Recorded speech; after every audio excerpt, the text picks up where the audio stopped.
25 days weight loss சேலஞ்சில் இன்றைக்கி டே 9. நாளைக்கு 10 என்னோடய வெயிட் எவ்வளோ பொங்கலுக்கு அப்புறம் ஏறி இருக்குது இறங்கியிருக்குன்னு செக் பண்ணி பார்க்கலாம். காலையிலே ஒரு முட்டை தோசை மீன் குழம்பு வச்சு சாப்பிட்டுட்டு மதியமாக நான் ஹாஸ்பிட்டல் போயிட்டேன். ரொம்ப நாளாக காது வலி வந்துகிட்டே இருக்குது. சரி அது என்னென்னு செக் பண்ணி பார்த்துட்டு வரலான்ட்டு போயிட்டு செக் பண்ணிவிட்டு அதுக்கப்புறம் ஒரு 3 மணிக்கு மேலே ஆகிடுச்சு டாக்டர் கன்சல்ட்டிங் முடிஞ்சுட்டு. அதுக்கப்புறம் பகவதி மெஸ் திருவாரூரில் போயிட்டு சாப்பிட்டோம். ஹஸ்பண்ட் வந்து மட்டன் மீல்ஸ் ஆர்டர் பண்ணியிருந்தாங்க. நான் 2 சப்பாத்தி, அப்புறம் அவங்களுக்கு வச்ச பொரியல், கீரை, சுரைக்காய் பொரியல், அப்புறம் ரைத்தா, ஆனியன் ரைத்தா இதெல்லாமே நிறையவே எடுத்துக்கிட்டேன். அப்புறம் தம்பி மினி ஃபலோட ஆர்டர் பண்ணியிருந்தான். அவன் ஐஸ்கிரீம்லாம் சாப்பிட்டு கீழே உள்ள ஃப்ரூட்ஸு அப்புறம் சியா சீட்ஸ் அதெல்லாம் இருந்துச்சு, அதுதான் நான் சாப்பிட்டேன்.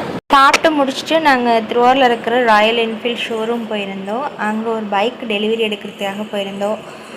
இந்த பைக் யாருக்குன்ட்டு பின்வரும் வீடியோக்களில் நான் வந்து மென்ஷன் பண்ணி சொல்கிறேன். நைட்டு டின்னருக்கு 2 முட்டை போட்டு ஆம்லேட் போட்டு சாப்பிட்டுட்டேன். இன்றைக்கான டே சூப்பராக முடிஞ்சிச்சு. நெக்ஸ்ட் டேயில் பார்க்கலாம். Tata, bye bye.